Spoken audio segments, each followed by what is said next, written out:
Hello everyone, back to you into the 13th and final update for winter 2018-19 from GWV.com.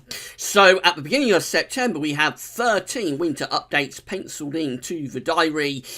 We began the winter updates on the first Sunday of September and we have counted down all of the updates, so we have arrived now at update number 13. The final update is going to be this update that you're going to be watching right now. So hope you've been enjoying the winter updates. It's certainly been a very long season of updates, but it's gone very quickly this year, I have to say. I can't believe we've come to the end of the winter updates already. Of course, yesterday we released the third and final seasonal model roundup for winter 2018-19. So basically, when this video's done, we are at the end of the road. There's no more updates left to do. We've run out of time. And then we've basically got to just put the winter updates together with the seasonal models. And we've got to see what this winter could be like. We've got to release the GWV.com winter 2018-19 forecast. We'll be doing that a week today on Sunday, the 2nd of December. So this is it. This is the final update. I'll get on with it for you very shortly. Just say it's going to be quite a long video as always with winter updates, so if you can't watch it all in one go, the video will be placed on the winter updates and forecast page later on today with a written summary that goes with it as well, so you'll be able to come back and watch the video whenever you want and also read that written summary. It's going to be there for you on demand at GWV after today, so you'll be able to read that and have a watch of the video whenever you want from around 7 or 8 o'clock this evening. Also coming up later on today, we'll have an ensembles watch. That'll probably be with you around 6 o'clock, something like that. So that'll go through all the GFS ensembles and see what they're showing as we look ahead into December. So it will be a long video. Get yourself a comfy chair and a cup of tea and some biscuits or some snacks, because we're going to be here for a little while. And with that said, I'll just get on with the video. But just to say, big thank you, of course, to Analogs Guru, Mr. James Ackroyd. Again, couldn't do the winter updates without James's input. And so a really big thank you, as ever, to James Ackroyd for getting the analogs together for us. And James got a lot of work to do in next week because it's James that brings it all together for us over the next few days. James will be beavering away on the winter forecast, but more about that at the end of the video. So big thanks to James. Get yourself a comfy chair and a cup of tea. We're going to be here for a while, and let's get on with the 13th and final winter 2018-19 update. I just want to start with this, actually, say a big thank you to all of you for your support. This is the GWV.com winter 2018-19 NAO forecast, which kind of like kicked all of this off back in the summer. Back on the 1st of July, we released the NAO forecast for the winter of 2018-19. That has become GWV's most successful video, most watched video ever.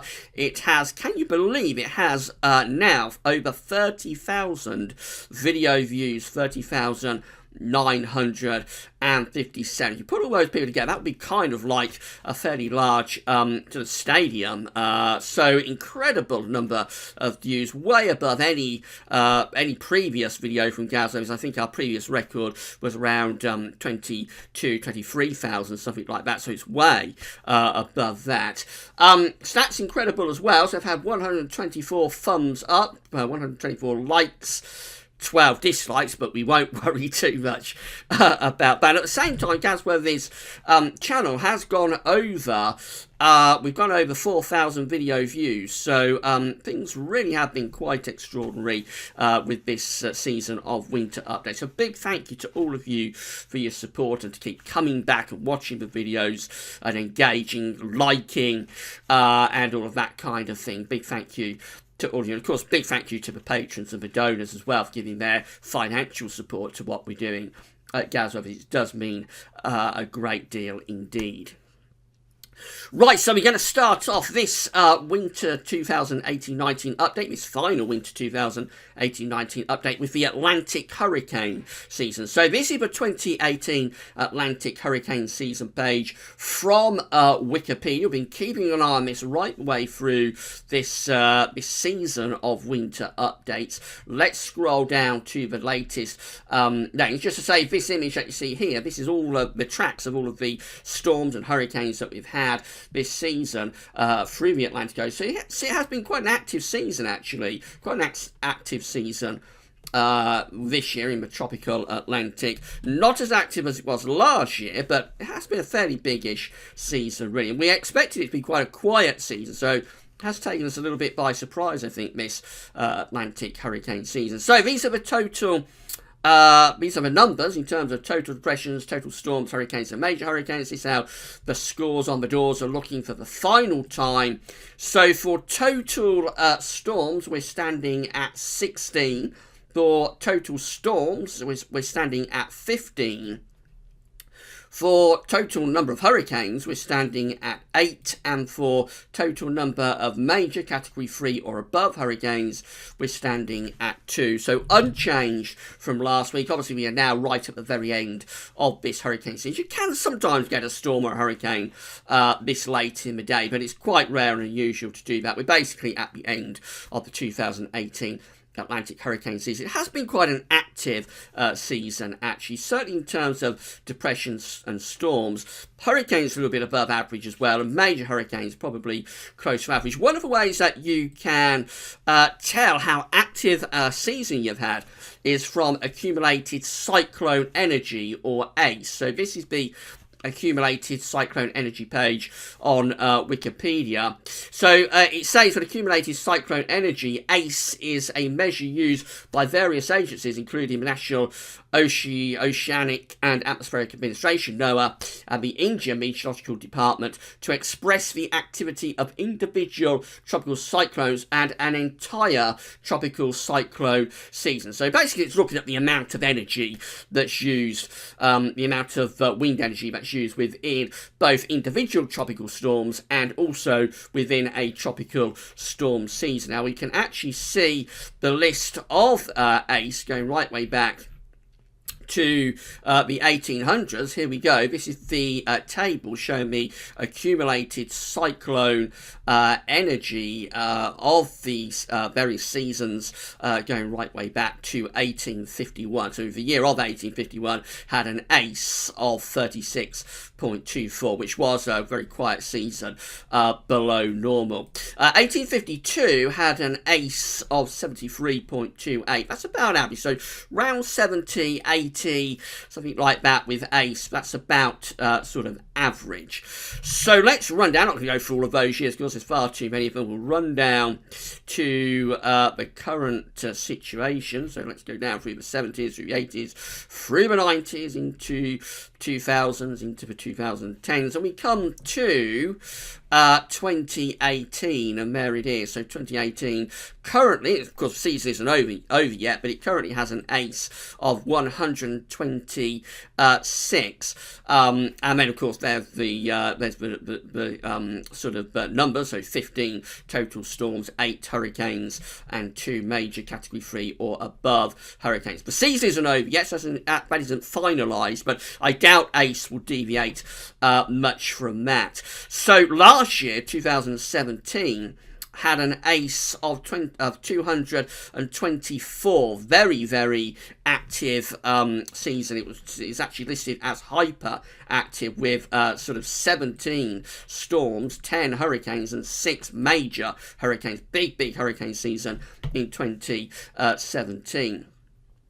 Now we see that, let's go up a little bit to 2012, because that's possibly reasonably close to this year in terms of ACE, and 2011 as well. So these 2 years for ACE coming out at 126 and 132, they are listed along with, of course, the total storms, hurricanes, and major Category 3 or above hurricanes. They are listed as being above normal. So this ACE number that we have just here is actually telling us we have had quite an active season, probably above normal, probably an above average season. Not hyperactive, not as big as 2010, for example, or 2017. Those are listed as hyperactive seasons with a larger ace.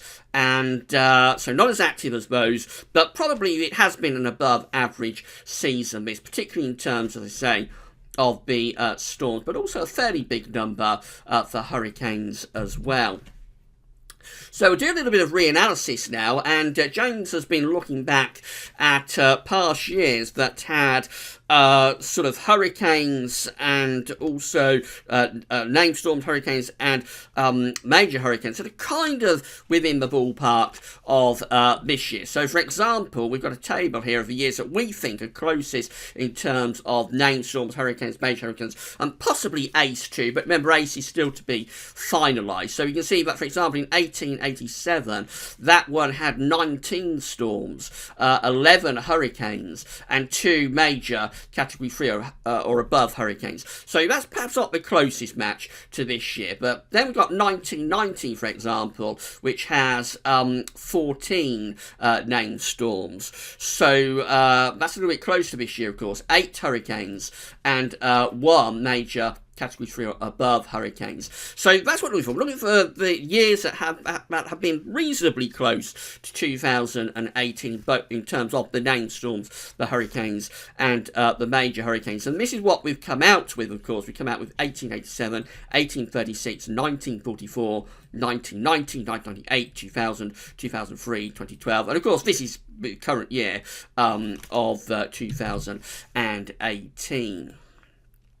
So, using reanalysis, this is how the winters that followed those hurricane seasons panned out. The first one, of course, is 1887, 1888. This is a cold winter back in solar cycle number 12. It has a lot of blocking to our north, and it also has the below average heights to the south and the southeast, and we bring down those cold north or northeasterly winds. So, the first winter following a hurricane season we think is reasonably close to this year. That one is coming out cold. Then we have 1936, 1937. This is an unsettled winter with below average heights to the west of the country, and we bring in those westerly winds rather like that in 1936, 1937. The next one is 1944, 1945. This one with a ridge of above average heights out to the west of the country. Quite a blocking signal to the north of Russia, by the way. Below average heights to the east. It's not a desperately cold winter, it does have some colder moments in 1944, 1945. Then we've got 1990, 1991. So we know about this one, of course. This one has the Scandinavian high over here with the below average heights out to the west. It brings in those easterly winds. That's a cold winter, and particularly cold later on in February with a really severe spell in February 1991. The next year is 1998, 1999. This is a mild Atlantic-driven winter with below average heights to the north and above average heights to the west and southwest. And we bring those westerly winds through. We do have a few cold snaps in January and February 1999, but generally it's quite a mild winter, one of those mild 1990s winters. The next year is 2000, 2001. Remember, all these winters are following hurricane seasons that we think are reasonably close to this hurricane season. This one has above average heights to the north and below average heights to the south. 2000, 2001 is quite a cold winter, particularly so for the north. It's not as cold down in the south, though it does have some cold and snowy conditions, but it's a particularly cold winter up there in the northern part of the country. And then the last winter is 2012, 2013. Interesting that 2012 shows up as being quite a close match to the 2018 hurricane season, because we've discussed 2012 a little bit in terms of Siberian snow cover earlier on in the updates. Around the end of October, 2012 did appear to be a pretty close match in terms of the Siberian, Russian and Scandinavian snow cover season. So it's interesting, but also in terms of the hurricane season, 2012 appears to be coming out as a pretty close match. Of course, the winter of 2012-2013 looks like this, with below average heights to our south and east, and above average heights of strong blocking signal to the north. It's a winter that gets more and more extreme as it goes on, and actually is at its coldest in the first month of the spring. March 2013 is a very, very cold month indeed. So this is how all of those years look when you put them together for December. You come away with above average heights out to the northwest of the country. And then you'll tend to get below average heights over the UK and to the north. So not a particularly cold signal for the Decembers. Excuse me. I should just say that I've had a very long day of recording today. This is the fourth video that I've recorded on this Saturday 24th of November. So I'm just hoping the voice is going to hold out. Okay, but if I start to lose my voice, I have to pause and go and get a drink of water. So all of those years for December, it looks like this. We have below average heights around the UK.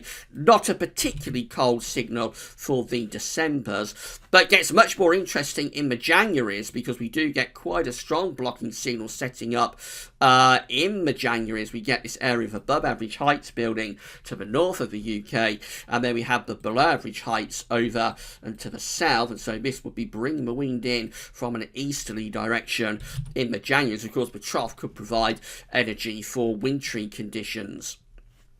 And it gets a little bit more extreme, actually, this pattern, as we go through to the Februaries following these hurricane seasons.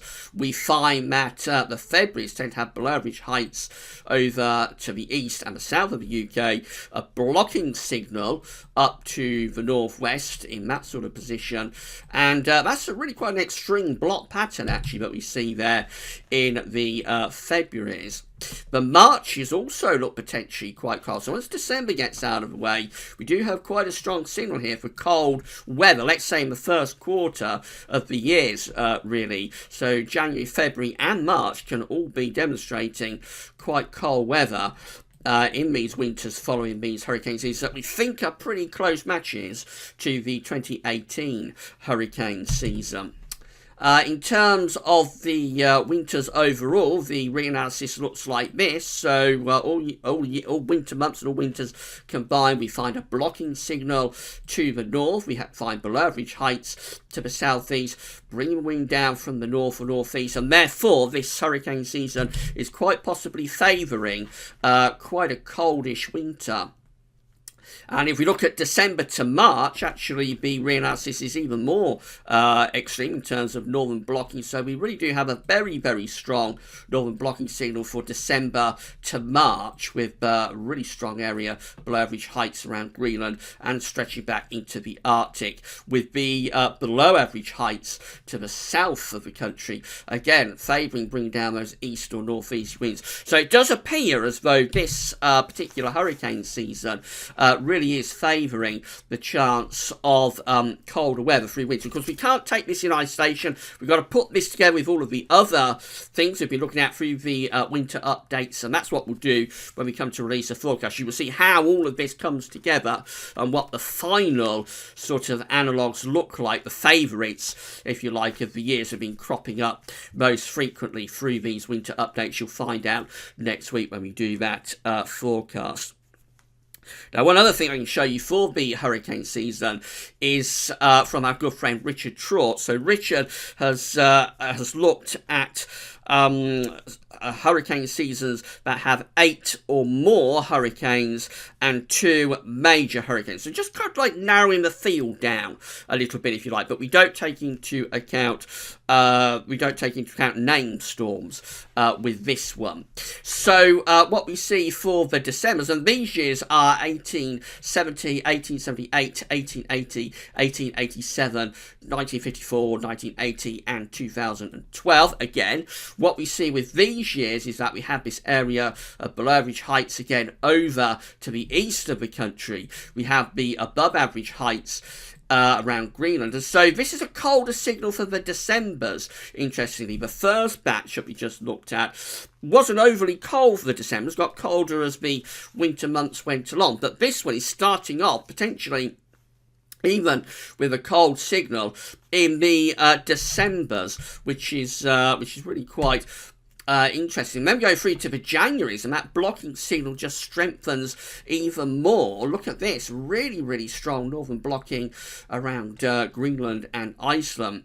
We have the below average heights to the south of the country, and obviously bringing in easterly winds. So whichever batch of analogues we take, whether it's the first batch we was looking at, which was taking into account hurricane seasons that have 14 or more named storms, 7 or more hurricanes, and 1 to 3 major category 3 or above hurricanes, where we take this batch of analogues, which is looking at 8 hurricanes and 2 major hurricanes seasons, then whichever batch of analogues we take, it is a signal for a cold winter. There's January looking very, very blocked indeed, to say the least. And then we go through to February, and that also looks really quite extreme. Look at that, below average heights to our south and southeast, above average heights up to the north, and we bring in those winds from a northeasterly direction. So again, very much favouring cold conditions with these hurricane seasons. And then it goes on into the Marches as well, with another strong blocking signal in the Marches for these years. Lots of northern blocking around Greenland with the below average heights to the south and also to the east. I suppose the below average heights might be a little bit further north, so maybe not quite as extreme in terms of potentially cold weather in the Marches. But really, that does look like a fairly strong signal, I have to say, for a pretty cold, maybe quite a prolonged cold winter. In terms of all those months together from those years, in terms of the all winters combined chart, this is how it looks, and we get this deep area of below average heights to the southeast with the blocking area of high pressure up to the north, and we pull down those winds from a northeasterly direction. So very much favouring cold, potentially very cold winter, to be honest, with these analogues. And I think this hurricane season, how it's come out, it possibly does favour a colder winter. Remember what's going on here. I'll just explain how this works again. What's going on here is that what a tropical storm is basically doing is it's transporting energy, transporting heat from the tropics down there to the mid-latitudes and ultimately to the poles. You can see how these storms are sort of generating around here, or in terms of this season around there, but they're generating in the central tropical Atlantic, and they're all pushing northwards. They're all going in this sort of direction, trying to get themselves northwards into the mid-latitudes, and ultimately that warmth is pushed through the mid-latitudes and up to the North Pole. You have lots of energy being moved from the tropics into the mid-latitudes and ultimately into the pole. Then this can translate back to an increased risk of blocking. I think that's what's going on there. I think that's why this reanalysis, why these winters are coming out with such a strong blocking signal, because it's a fairly active hurricane season. It had not hyperactive, but certainly above average. And if you have above average hurricane seasons transporting lots of warmth via these storms from the tropics into mid-latitudes, distributing the warmth into the pole, then you get through to winter and you have an increased chance. Along with everything else, of course, you're not a guarantee, or is never a guarantee with weather, but along with everything else, you have an increased chance of getting some northern blocking going. So this hurricane season appears to be favouring a colder winter. So we'll carry on now and have a look at the oceans. That's our first batch of analogues looked at, but we'll have more analogues at the end of the video. We're going to do some pattern matching, but more on that in a little while. So we're going to have a look at the oceans now. This is how the oceans were looking across the world when we did last week's 12th Winter 2018-19 update. The 3 areas of interest specifically are the Equator-Pacific just here, the ENSO region, the Northern Pacific up there, and the Northern Atlantic Ocean just there. We've also been keeping an eye on the Norwegian Sea over there. So that's how the oceans were looking last week. Let's have a look at the very latest and see what's happened over the past week. So again, very little change. It's been a very stagnant sort of season, really, this, as we've been looking at the oceans on a week-by-week basis. We've seen very little in the way of change. So dealing with the ENSO region, first of all, we still have this weak El Nino signature here across the Equatorial Pacific from Peru, just there to Indonesia. Over there, we've still got the weak signature of El Nino. Then we go further north, and we see very little change in the North Pacific either. It remains much warmer than average here in the northeastern part of the Pacific Ocean. I think that's going to be staying with us through the winter. In the Atlantic, again, let's go back to last week, that situation last week. This is the very latest. Very little change. Again, in the northern Atlantic Ocean, it remains cooler than average to the south of Greenland and heading down towards Spain and Portugal. The central areas close to average. It's a bit warmer through the tropical Atlantic, and that's something that we've been seeing throughout the season. It started off quite cool there back in the summer, but it has the tropical Atlantic has warmed up quite a bit actually as we've gone through this season. I think that counts partly anyway for why we had a more active hurricane season than we anticipated. Let's just deal a little bit more with ENSO. So the SOI, the Southern Oscillation Index, is an index that's reflecting the atmospheric state between Darwin and Tahiti in the southern Pacific Ocean. When the SOI is in its negative phase, then that tells you the atmosphere in the Southern Ocean is going to be reflective of El Nino. So the fact we have this sort of weak El Nino signature across the ENSO region, if the atmosphere was reflecting that, you would expect to be in a weak El Nino type atmospheric setup. So you'd be having negative numbers, but probably not extremely negative numbers, but you will be getting them consistently. La Nina, a cold event, is seen by the SOI by positive numbers. So you get a lot of positive numbers, and the atmosphere will be reflective of a La Nina type state. And if, of course, you get a lot of positive numbers with the SOI, whilst the ocean is trying to produce an El Nino, then you'll have the atmosphere and the ocean basically fighting against one another and going against one another. Let's have a look at the very latest. This is from Bureau of Meteorology, as I say. So the very latest numbers looking like this. So back earlier in November, we did have some quite negative numbers actually with the SOI. The 16th, 17th, 18th going down to -14, -25 and -18. Those are really reflective of El Nino in terms of the atmospheric state. But coming further up the chart to sort of the most recent days, we've got the 20th coming out at +6. We've got the 21st coming out at +5. We've got the 22nd coming out at +3. We've got the 23rd coming out at +6. And the very latest SOI number, the 24th, is at +1. And so, again, this is telling us that the atmosphere isn't really coupled up with the ocean to produce an El Nino event. And that's why this El Nino has struggled. It's one of the reasons why this El Nino has struggled quite a bit.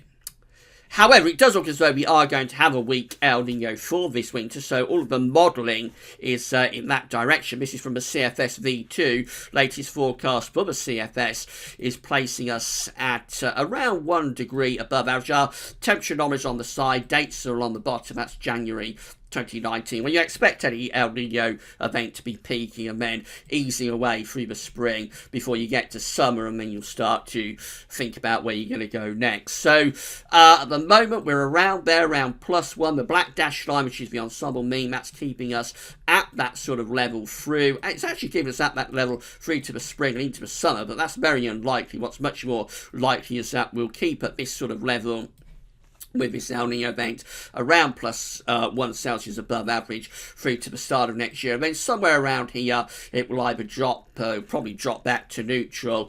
And then, of course, we'll get to the summer, and then we'll see where we go there. Do we stay at neutral? Do we go up here and have an El Nino? Do we go down there and have a La Nina? We won't know that till we get to next summer. But anyway, for the central part of the Equatorial Pacific, region 3.4, CFS V2 is forecasting to have a weak El Nino through this winter. in terms of regions 1 and 2, so I'll just explain the regions very quickly. Let's find the right chart. So again, we've got regions 3.4, which is kind of like this central part of the Equatorial Pacific, and then we've got regions 1 and 2 over here. I'm maybe a little bit out with my regions there, but essentially 1 and 2 is over towards Peru. 3.4 is kind of like this central part of the Equatorial Pacific. So when we look for an El Nino or a La Nina, we are basically looking at that region 3.4 area. But of course, we have got the other ENSO regions as well. And one of the regions we look at is 1 and 2. So that's the forecast for region 3.4, the central part of the Equatorial Pacific, around 1 Celsius, or a little bit more above average. So a weak El Nino being forecast this winter by CFSV2. In terms of 1 and 2, closer to the Peruvian coast, you can see we're starting off at around 1 Celsius above average, but very keen to drop that backwards through this winter. So sort of December, January, February, March, just there, very quickly to drop back down to around 0.5 degree above average. So still this idea of a Modoki El Nino, where it's warmer in the central part of the Equatorial Pacific than it is in the eastern part of the Equatorial Pacific over towards Peru. Through reanalysis in earlier updates, and if you want to look at that, you have to go back to the specific update where we did it. But through reanalysis, we know that Modoki El Nino, central-based El Nino, does favour quite strongly, actually, does favour a colder winter outcome. Let's have a look at some more modelling. So this is the latest region 3.4 forecast from the ECMWF. Again, it's the same idea. We've got the temperature anomalies on the side. The dates are along the bottom. That's 1 Celsius above average. So a little bit higher, a little bit warmer, I think, actually, with the ECMWF ensemble plume compared to CFSV2. I think generally it's trending a little bit above 1 degree above average. That's still quite weak El Nino territory, but probably weak to borderline moderate El Nino being forecast by the ECMWF. These members up there, which will be strong El Nino, are outliers, and these down here, which keep us basically ENSO neutral, those are also outliers. The broad sort of thrust of the ensemble plume is in that sort of ballpark. So again, around 1 degree, but probably a little bit more than 1 degree, I think, above average. Not much in it, but I think the ECM is a little bit stronger with this El Nino now compared to CFSV2. As far as regions 1 and 2 are concerned, this is how it's looking. Again, I think we do see just about the idea of a Modoki El Nino, central-based El Nino, with the broad thrust of the ensemble plume for regions 1 and 2, just that little bit lower, just a little bit under perhaps 1 degree compared to regions 3 and 4. So still this idea at work of a Modoki El Nino. JAMSTEC also going for an El Nino event, and actually going for quite a strongish El Nino event now. So this is the strongest of all the models. We've got the temperature anomalies along the side, we've got the dates along the bottom. We're starting off, we know, at around 1 degree above average, but look where the red line, the ensemble mean, is going. By the start of 2019, it's actually going very close to 2 degrees above average, somewhere between 1.5 and 2 degrees above average. So that's getting into moderate, almost into strong El Nino territory, actually, from the JAMSTEC model. If we compare how that compares to past months, so let's go back to September. That's what JAMSTEC's forecast in September. So quite a weak El Nino was the forecast from JAMSTEC in September. In October, that strengthened, went to kind of like almost a strong El Nino being forecast in October. And then November keeps that going at roughly the same level. So consistent signal from JAMSTEC actually to be pretty strong with this El Nino event by the start of 2019. Certainly to moderate El Nino territory, possibly up to almost strong El Nino territory from JAMSTEC. Now, JAMSTEC also is unique because they have a Modoki El Nino index. So I'll just show you this. It's quite interesting. The Modoki El Nino index is looking like this for 2018. So it's going up to this sort of level. That's 1 degree just there. That's 1.5 just there. So it's going to that level. Keep an eye on that. And we're going to compare this back to past years. So the Madoki El Nino index forecast is at that level for this winter 2018-19. Let's go back to, actually we'll do it through this chart just here. So that's 2017. This has been the El Nino Madoki index for 2017. Look how much lower it is, almost on this zero line just here. So obviously no Madoki El Nino at all in 2017. Very much lower to the Madoki El Nino index forecast that we've got this year. I'm going to go back a bit further, so let's go back to November 2016. And actually really going away from an El Nino Madoki in 2016. We're kind of into a negative type territory down here. So we've actually gone totally the other way from a Madoki El Nino. Very, very different this year compared to 2016. We go back further than that, and we'll go back to November 2015. So let's try and find that. There's November 2015. This is when the Super Nino was taking place, of course. So the Madoki El Nino index does rise while that Super Nino is taking place, but it doesn't go anywhere near as high as it is right now. So that's where it was in November 2015. This is the current year, 2018. See, much higher with this Madoki El Nino forecast for this year. Let's carry on backwards to November 2014. We're going to go back, I think we'll go back to 2009, something like that. So in 2014, again, totally the other way to a Madoki El Nino, no comparison whatsoever to, that's the wrong month, so that's November 2014. Again, totally the other way, really, in terms of the Madoki El Nino. There was a weak Madoki El Nino taking place, but not going up to the sort of level that we're at this year. Let's move back to 2013. That's November 2013 just there. Again, bit of a Madoki El Nino at play, but much lower than what we see for this year, underneath 0.5. We're going to go back now to November 2012. There we go. And again, November 2012, a lot lower with the Madoki El Nino index forecast compared to this year. So far, we haven't seen any year, but is as strong with the Madoki El Nino forecast. The closest is probably 2015. That's when the Super Nino was happening.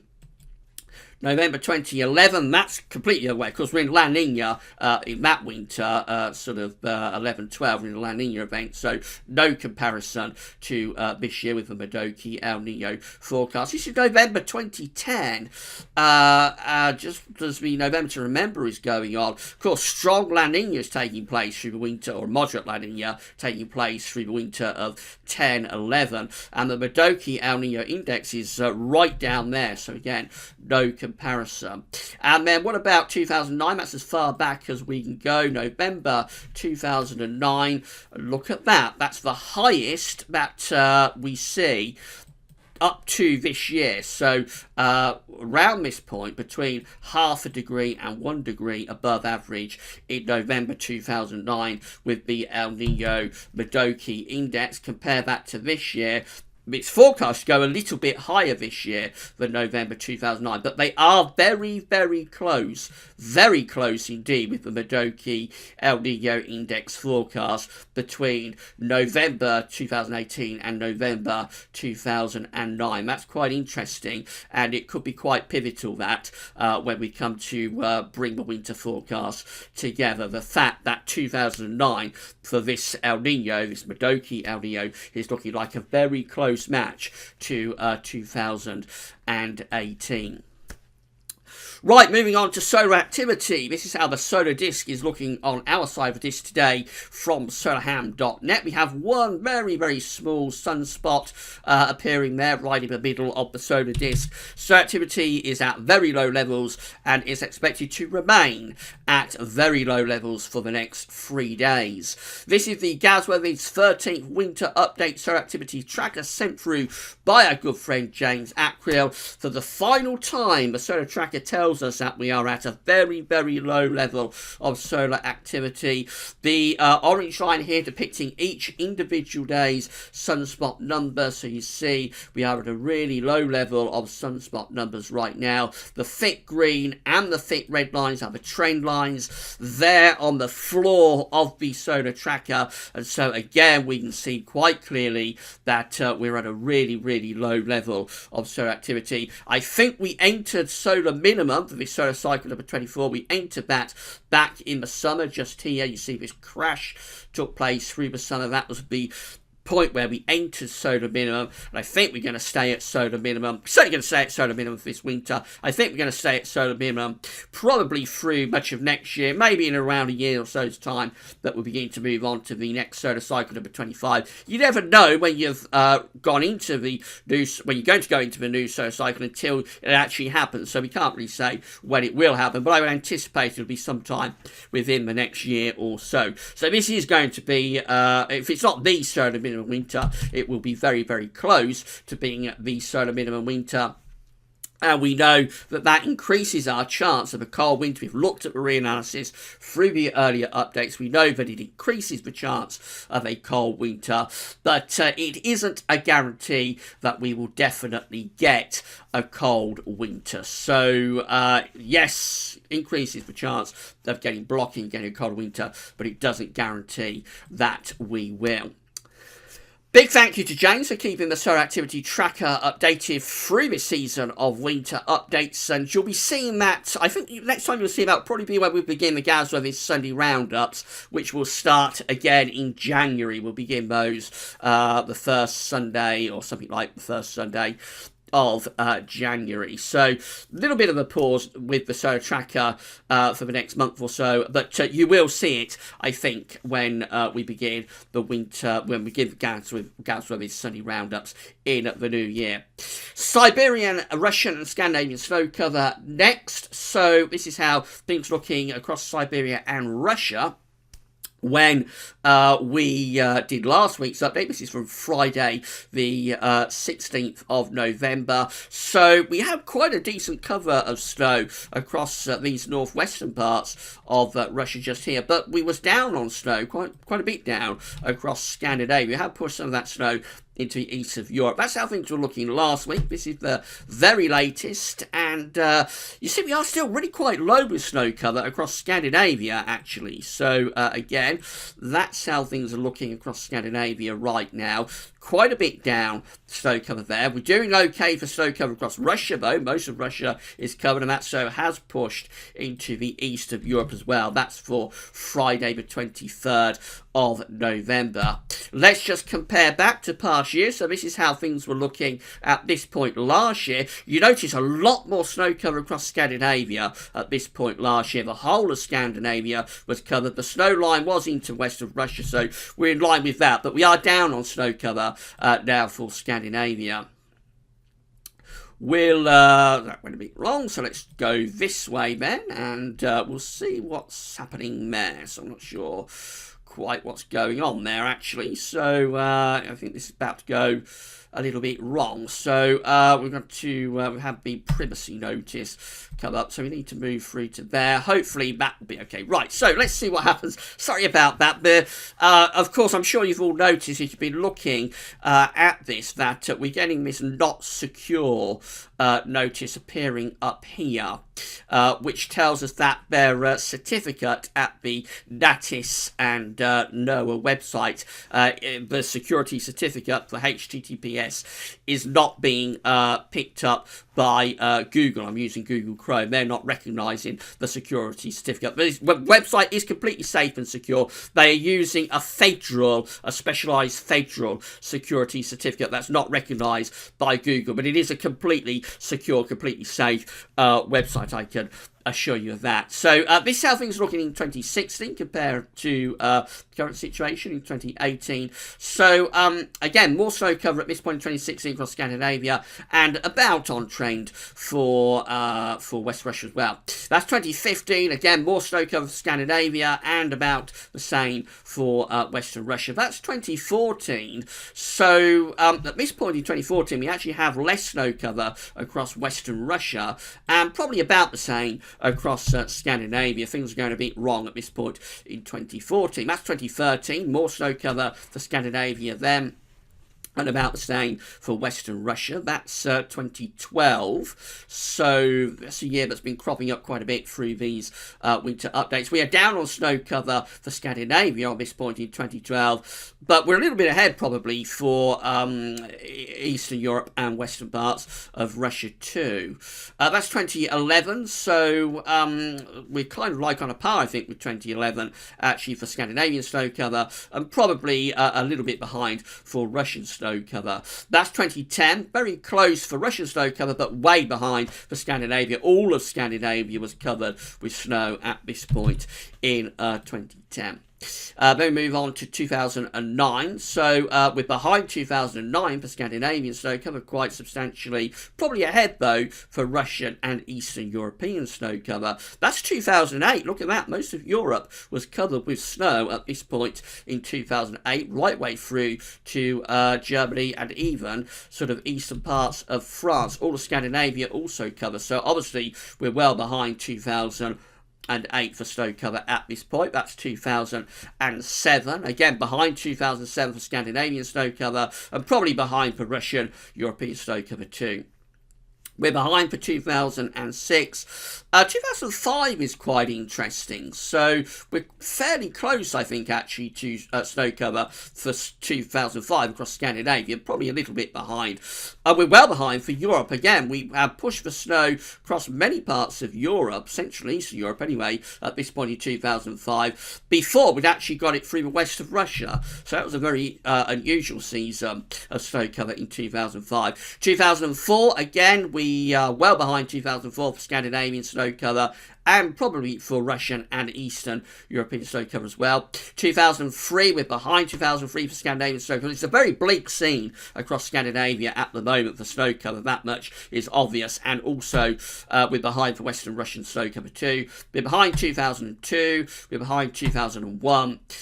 2000, we're behind 2000 for Scandinavian snow cover, probably a bit ahead for Russian snow cover. 1999, look how far we pushed for snow cover through Europe, even down to Spain at this point in 1999. No other year was doing that. Of course, that was followed by a very mild winter, 1999-2000. And then the last year is 1998, and we're behind that one as well. So we're not doing too badly for Russian snow cover at the moment, but it's a pretty bleak scene, pretty bleak indeed across Scandinavia. And that's the last time we'll be looking at Scandinavian and Siberian and Russian snow cover for these winter updates. So I'm going to pause the video there. I'm going to go and get myself a little drink of water. We've been talking for 3/4 now. When I come back, we've got a little bit to discuss in terms of what's happening in the stratosphere. And then we'll go through our final batch of analogues. We're going to do some November pattern matching. So I'll see you back here in around 2 seconds' time.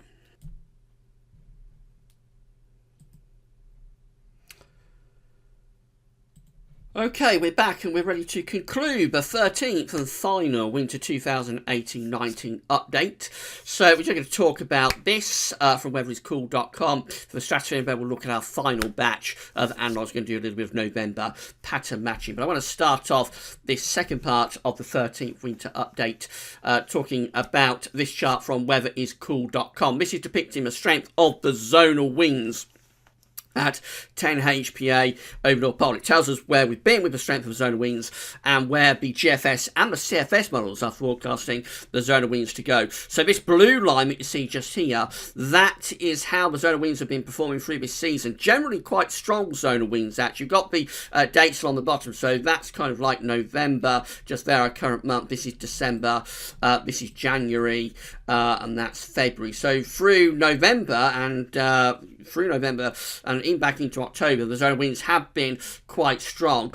Where we are right now is just there, so still a bit stronger than average. The black line is kind of like average. It's portraying. Someone asked me what the yellow area means, by the way. So I think the yellow area is kind of like the strongest that the zone of winds in the stratosphere have been. So kind of like the strongest that the stratospheric vortex has been up here on record, and the weakest that the stratospheric winds have been on record as well. And of course, the yellow areas in between is the range of the range that you can get from the strongest to the warmest. So if that person is watching, I think that's what the yellow area means. So that's where we are right now. The strength of the zone of winds just there, so a little bit stronger than average. The green lines here are the GFS ensembles. Notice how they're dipping away, they're falling away as we go through into the start of December, telling us that we are, in the next couple of weeks, we are going to see quite a dramatic weakening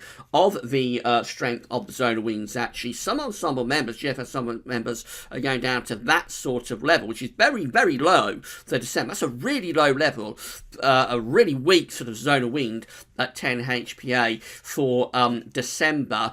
Most of the GFS ensembles don't go down that low, but you see they are all dropping quite substantially, or forecast to drop quite substantially from where they're starting off at right now, which is just there. Now, of course, the GFS only gets us a couple of weeks in. The other coloured line, the free pink and the blue line, those coloured lines are from the CFS V2. And throughout this season of winter updates, while I've been monitoring this, we've been seeing a chance of a dramatic weakening of the zone of winds through December. We still have 3 out of 4 of these CFS runs that are going for this dramatic weakening of the zone of winds through the course of December. So I think these are picking up on a sudden stratospheric warming sometime in the middle or second half of December. We've got 3 pink lines there that are going down to a very low level. And we've got a blue one as well. We do have one that's holding the zone of winds up, although weaker than average, quite substantially so, but just holding the zone of winds up a little bit through December, but then that one crashes as we go through into the start of January. So again, it's the same story. It's a very, very consistent signal from the CFS V2 that the zone of winds are going to weaken in terms of what the GFS is showing in the next couple of weeks, but they may do a crash at some point through December. If that happens, it probably happens through a sudden stratospheric warming. Actually, this is what the GFS model was showing for the midday run today when I'm recording the video on the 24th of November. In its extended range, it was actually almost getting to a sudden stratospheric warming. Look at that. We see that warming just there, almost going to a level of the sudden stratospheric warming there, and that's at the 10th of December. I mean, that's really early. Even if that doesn't become a sudden stratospheric warming, it's right at the very end of a GFS run, 384 hours. This is meteoseal.fr, by the way. Even if that doesn't become a sudden stratospheric warming, the fact we're seeing those signals within the model output for December is very unusual. Normally you expect to see those sort of signals in January and February. So really unusual what's happening with the stratosphere at the moment over the North Pole. And it does look as though there's something within the atmosphere that is rather different this year. And we will have to factor this in when we come to do the winter forecast. I think the fact that the stratosphere and the North Pole is behaving in quite an abnormal fashion, has been all year since the beast from the east and the sudden stratospheric warming in February this year. And I think we do have to factor that in when we come to do the winter forecast. This has been a new feature we've added to this year's videos. It's one of the reasons this year's video has been a little bit more extended, so you have to let me know what you think. I've enjoyed showing you these charts every week, but do let me know what you think when you want to see them again in next year's winter updates, and do check out weatheriscool.com. Right, so what we're going to finish off with, talk for 52 minutes. I wanted to keep this at an hour. Will I be able to? You'll find out very shortly. We're going to do some pattern matching for November. So we haven't, of course, yet got the stats in for November. It looks like it's going to be a milder than average month. And precipitation-wise, I'm not sure where we're going to finish up at all, really. So it's very tricky at the moment to pin down analogues for November. And we're running out of time. But I did think we would be able to do some pattern matching. So this is how November's 500 millibar height anomaly looks for November 2018 up to the 21st of November. We see an area of above average heights to the east and northeast with quite a deep area of below average heights to the west. The wind and the flow therefore is going something like that. Keep a very close eye on that pattern that we've had for this November. It shouldn't deviate too much from that in the final part of the month. So these are the closest matches we've been able to find. Have to let me know through the comments which November you think is the closest match to November 2018's 500 millibar height anomaly pattern. We've got November 1890 with above average heights to the northeast, below average heights to the west. Not a very close match. We haven't been able to find an identical match, which you very rarely can, but we think that's fairly close in terms of the broad northern hemisphere setup. Also got November 1990, so that one has, again, this area of above average heights to the northeast, below average heights to the west, and also the trough digging down through eastern America is an important factor as well. We've got November 1916 with the above average heights to the east and the northeast. So below average heights are out to the west. That's a little bit different to this year, I think, but it's a fairly closest match. This is November 1926. I'm not sure about this one with the below average heights much closer to us, almost centred over top of the country, and the above average heights further away as well. I'm not sure about that one. This is 1941. I think this is pretty decent. This one has a below average heights through eastern America and also elongating down the Atlantic like that, or through the Atlantic like that, and then we've got the above average heights over Scandinavia. I think that's a pretty decent one. I think that's a very close match to this year. Again, you'll have to let me know through the comments which year you think is closest. This is November 1949, so that's quite close for the Scandinavian high and also for the trough through the east of America. I'm not sure about the Atlantic, though. I think the trough is a little bit more centred to our south, actually, compared to this year. But it's a fairly close-ish match. That's November 1959. I think this is a pretty close one, too. Again, with the above-average heights to the northeast and the below-average heights out to the west of the country. We've got 1968, November 1968, looking like that. The above average heights is a little bit more to the north rather than the northeast of us. But again, it's a fairly close match, I think, November 1968.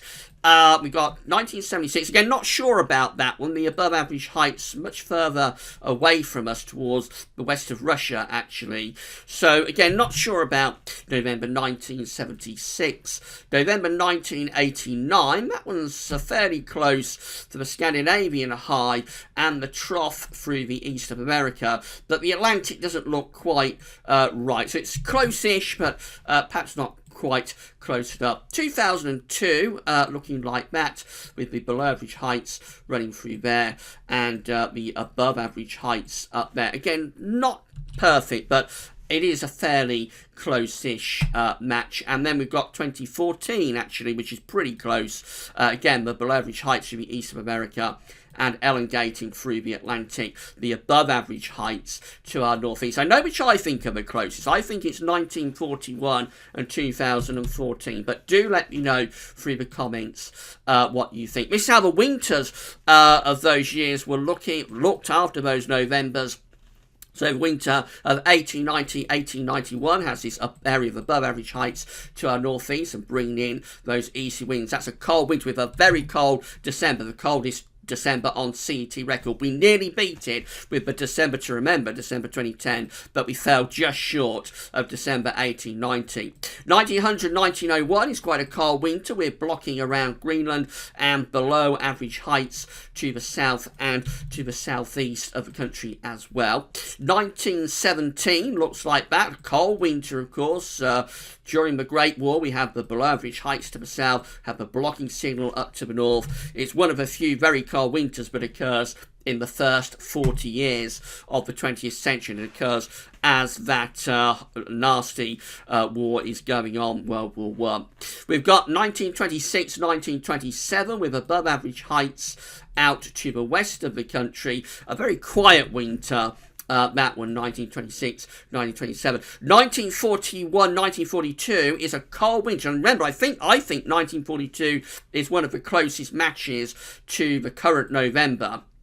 We have that area of below average heights to the southeast, and then we have the blocking out to the north and to the northwest, bringing down those cold northeasterly winds. That's one of the three cold winters that occurs from 1939, 1940 to 1941, 1942. In fact, it's the final cold winter of the trilogy of cold winters in the early 1940s. We've got 1949, 1950, which is quite a mild winter with wind coming in from the west. We have then 1959, 1960, which is a very unsettled and pretty mild wet winter, although it does have a strong blocking signal, but generally overall is a mild winter. We've got 1968, 1969 with the blocking around Greenland and the below average heights to the south of it. So that's a cold winter with a very cold February. February 1969 is very cold and very snowy. It also has a white Christmas for many of us in 1968.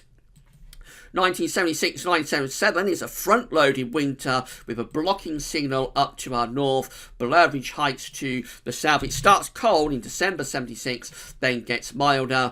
1989, 1990 is a very mild winter, bringing in those west to southwesterly winds. 2002, 2003 looks like it should be a cold winter with below average heights to the south and above average heights to the north. You'd look at that and think it's an easterly winter. It wasn't a particularly cold winter.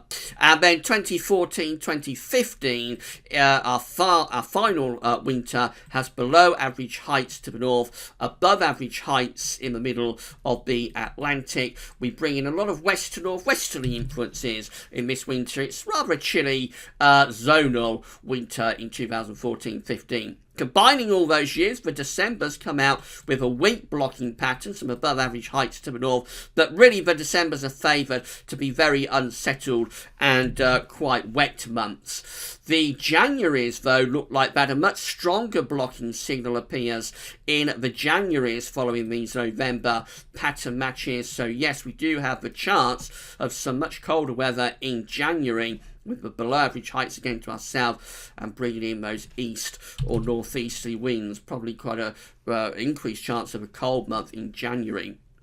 February is interesting. It has a below average height centred to the southwest and west of the country. Does have a blocking signal over Greenland, so it's very close to being a strong signal for a cold February. I'm just not sure the blocking is lined up quite right with the below average heights. And then we go through to March, and that one has above average heights to the north, to the east, but still with that low pressure out to the west. So I'm not sure that these Novembers are particularly favouring cold winters, but really all the months, other than December's, does have a blocking signal in evidence. The winter's combined chart is interesting though, because that does have quite a strong blocking signal over Greenland, quite a lot of above average heights to our north, with the below average heights down to our south, again favouring pulling in those east or northeasterly winds. And if we look at the period from December through to March, that's how it looks. Again, a strong blocking signal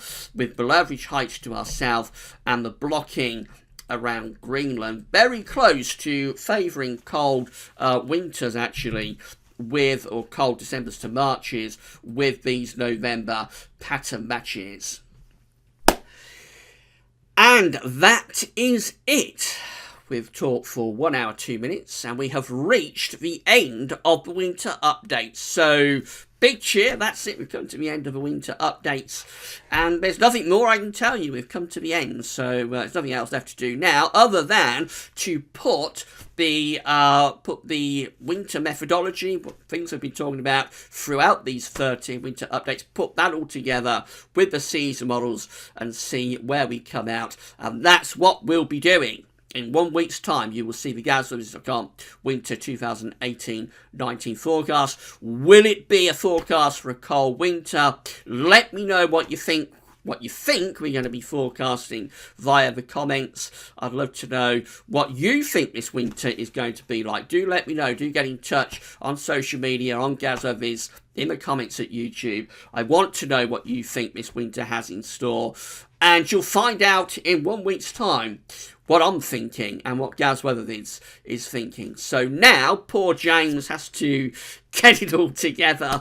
And, 1 week's time, Winter 2018-19 forecast will be revealed. So come back 10 a.m. on Sunday, the 2nd of December, just a week away, and you'll find out what all of this has been building up to. Will be revealed next week. But at 1 hour, 3 minutes, that's all for now, and thanks for watching.